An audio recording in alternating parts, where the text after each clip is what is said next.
Fala galera do canal It's Only Rock and Roll, sejam bem-vindos a mais um vídeo e hoje eu trago para vocês mais uma batalha entre discos, no qual eu colocarei frente a frente aí dois discos que tem algo a ver, a condição que eu tenho aqui para essa série é comparar discos que sejam pelo menos do mesmo estilo, da mesma época, enfim, que tenham sido gravados no mesmo contexto, porque não faria sentido aqui, por exemplo, pegar o Beggar's Banquet dos Rolling Stones de 68 e comparar com Countdown to Extinction do Megadeth de 1992. Então a ideia é fazer batalhas aqui entre álbuns que compartilham o mesmo contexto, que tenham pontos em comum e que faça sentido fazer essa comparação. Já gravei um vídeo aqui no canal dessa série, vou estar deixando aí no card, que foi entre o Brave New World do Iron Maiden, de 2000, e o Angel of Retribution, do Judas Priest, de 2005. E aí eu vou estar deixando para vocês álbuns que estão no contexto do retorno de seus vocalistas clássicos aí para a banda. E dessa vez eu trago aqui uma batalha que vai colocar frente a frente dois álbuns de uma mesma banda, dois álbuns ao vivo, mas que saíram ali mais ou menos na mesma época e que é interessante de colocá-los aqui em confronto. Lembrando que quando eu faço isso não é para dar todo o mérito para um e demérito para o outro, não significa que aquele que não foi escolhido como melhor, na minha opinião, não seja na verdade um álbum muito bom. Então todas as vezes eu deixo claro aqui, conforme estarei trazendo esses vídeos, eles só fazem sentido a partir do momento que eu considero dois grandes discos, e que realmente vai colocar em uma batalha difícil e que vai ser decidida muito provavelmente no detalhe, do gosto pessoal, alguma coisinha técnica ou outra. Então nunca levem por esse lado, não é que o disco que perdeu eu estou cravando aqui que seja um disco inferior, isso daqui é na minha opinião, é na minha concepção a respeito deles, e também não significa muito menos ainda de que ele seja um disco ruim. Então hoje eu estarei comparando aqui dois álbuns ao vivo, ali da década de 70, da minha segunda banda favorita de todos os tempos aí, que é o Deep Purple.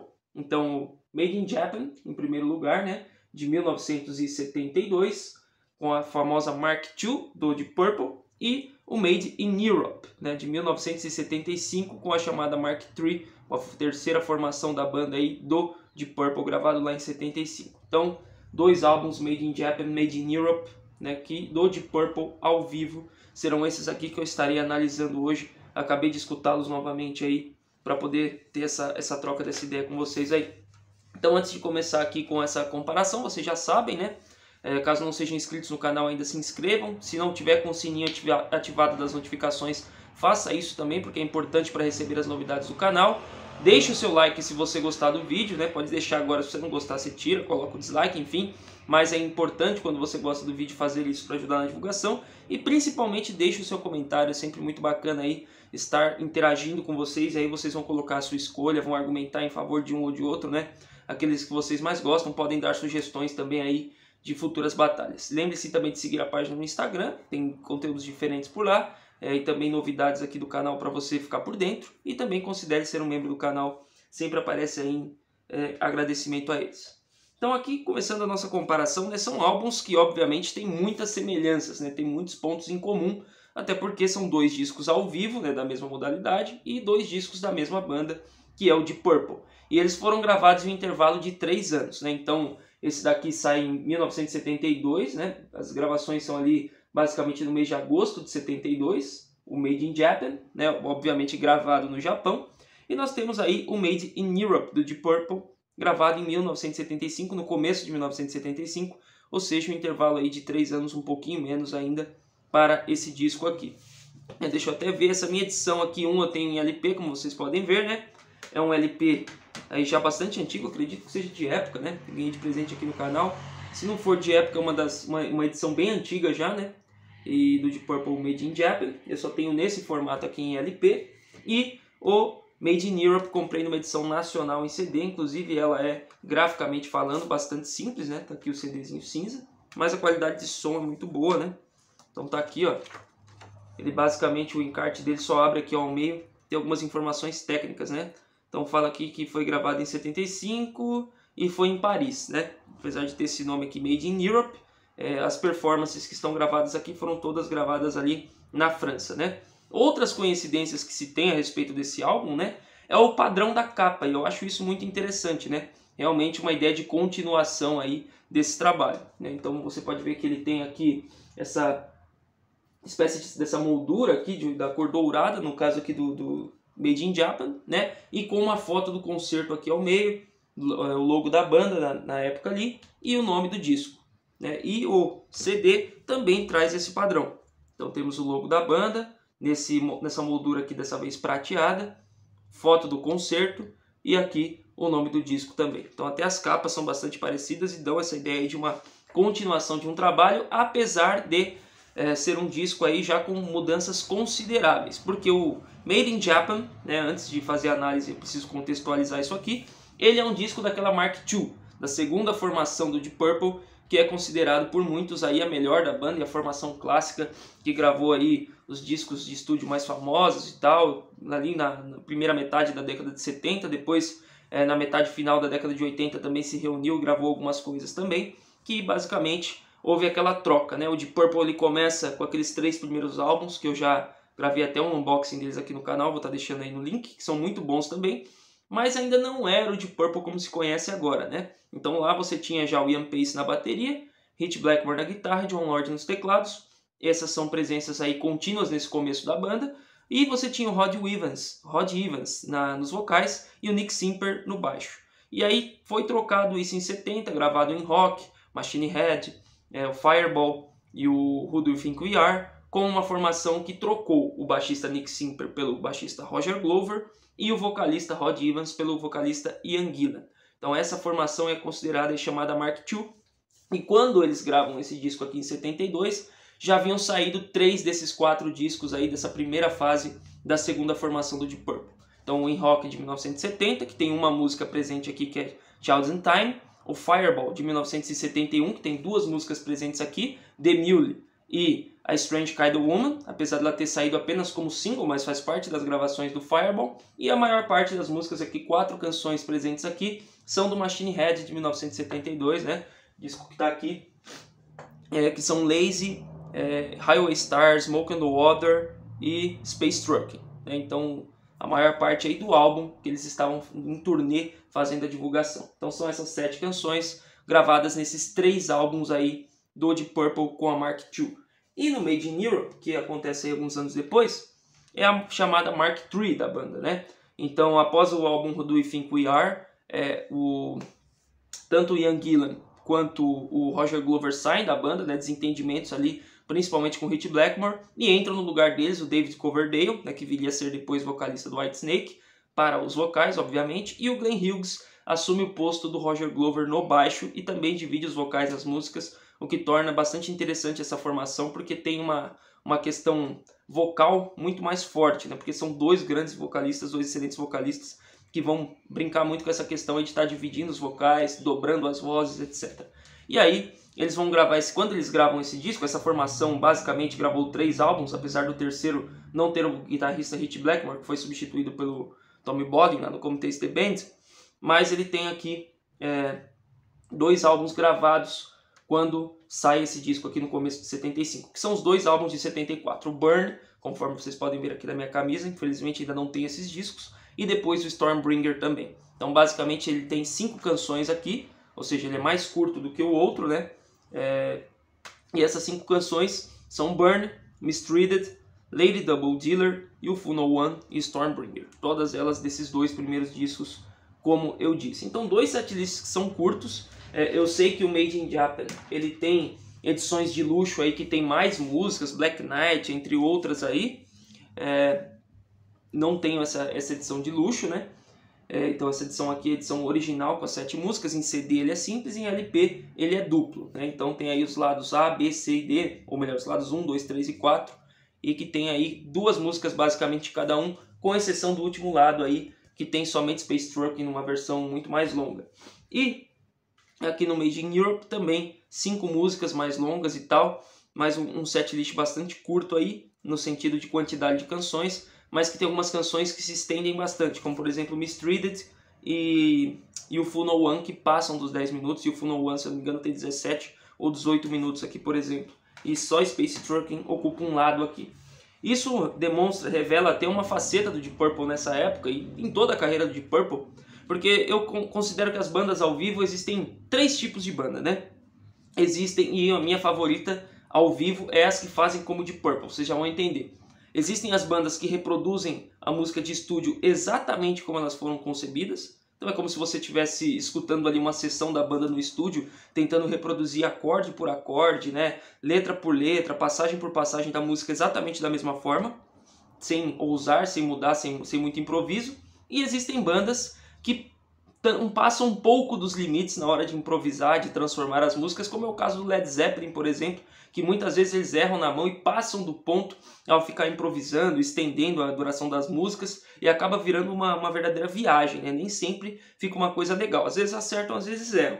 E no caso de Purple, é uma banda que faz muito bem esse meio termo, né? Ele não reproduz as músicas como é no estúdio, exatamente, longe disso, mas dentro das improvisações, dentro das versões estendidas que eles fazem, eles não fazem isso ficar cansativo, avacalhado, exagerado. Eles sempre têm uma medida certa ali entre o improviso e algo que não vai cansar o ouvinte, né? A pessoa que está ouvindo ali, por conta de ser muito longo ou ficar muito repetitivo alguma parte, algo muito experimental. Então eles sabem a dose certa entre reproduzir a música do estúdio e fazer partes ali alternadas, inclusive de um ao vivo para o outro. Você vai ver que possuem modificações ali, principalmente da parte do Jon Lord, o tecladista, e o Rit Blackmore, guitarrista, que tem um poder de improviso sensacional.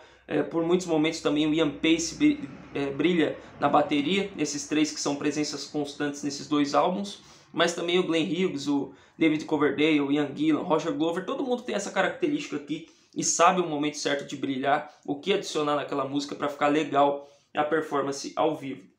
Então, são dois álbuns que eu gosto muito, né? Muitas vezes quando se fala em melhores discos ao vivo de todos os tempos, esse daqui costuma aparecer na lista de todo mundo. Quando não em primeiro lugar é sempre mencionado. E esse Made in Europe muito menos, né? Aparece também, mas não com tanta constância. E eu acho isso de certa forma uma injustiça, porque esse disco aqui também é brilhante. Talvez ele sofra aí por ter um pouco menos de músicas, né? Ele tem 2 músicas a menos. Que eu saiba, e eu fiz uma pesquisa agora há pouco, não achei nenhuma versão de luxo, assim como do Made in Japan, que traga versões bônus. Tudo que eu consegui encontrar foram edições coloridas em LP, versões em CD com encarte melhor e tal. Mas dentro dessa performance aqui eu não consegui achar mais música. Se tiver, você me avise aí nos comentários, porque eu pelo menos desconheço uma edição de luxo com bônus desse show aqui. Mas analisando os 2 shows originais, né? Os 2 são fantásticos, os 2, a banda, como eu disse, sabe brilhar nesse aspecto ao vivo aí de improvisações e tudo mais. O LP aqui é muito interessante, porque ele tem até uma curiosidade, né? Ele tem o lado... Vou pegar aqui o LP para mostrar para vocês.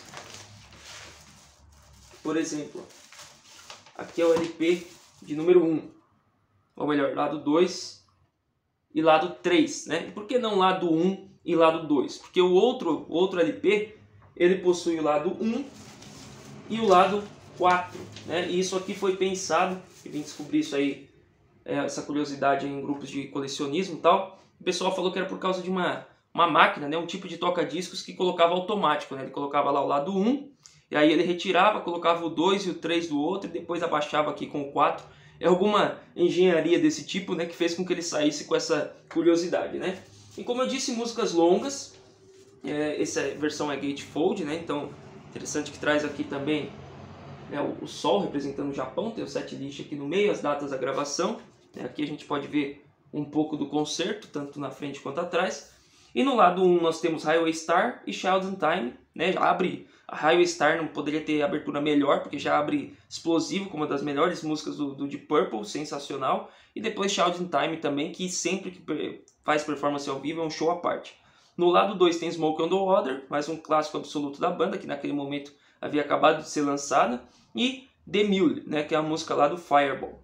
No lado 3 nós temos Strange Kind of Woman, que foi um single lá do Fireball. E Lazy, né, com uma ótima performance aqui, a música Lazy, que é muito interessante ali, principalmente a sua parte instrumental. Isso na versão de estúdio, na versão ao vivo ganha muito mais ainda. E no último lado, né, o lado 4, é o lado que tem uma peculiaridade, que é apenas uma canção, porque é uma canção bem longa aqui, que é Space Trucking. Então ele ocupa todo o lado do disco e é uma versão maravilhosa aí dessa música. Então o Made in Japan é daqueles álbuns ao vivo perfeitos que elevaram o padrão aí do que se pensa a respeito de gravações ao vivo. É sim um disco aí que a maioria vai considerar ali pelo menos top 3 ao vivo de todos os tempos. com todos os méritos e com toda a razão, porque ele é genial, ele é brilhante, ele é muito influente e capta a banda ali no momento que talvez fosse o seu auge, ou pelo menos o auge dessa formação aqui da Mark II, logo após lançar 3 grandes discos aí na turnê do Machine Head, e o público no Japão apaixonado pelo Deep Purple, né, um dos lugares no mundo aí, talvez o lugar mais fanático pelo Deep Purple, não poderia ter lugar melhor para registrar esse disco ao vivo aqui. Então, sensacional para mim, um disco nota 10 aí, com louvores, com sobras, né? Poderia dar muito mais do que 10 se o limite não fosse 10. Ele é 10 com asterisco, né? Ele recebe o 10 e ainda recebe o parabéns lá. E aqui o Deep Purple,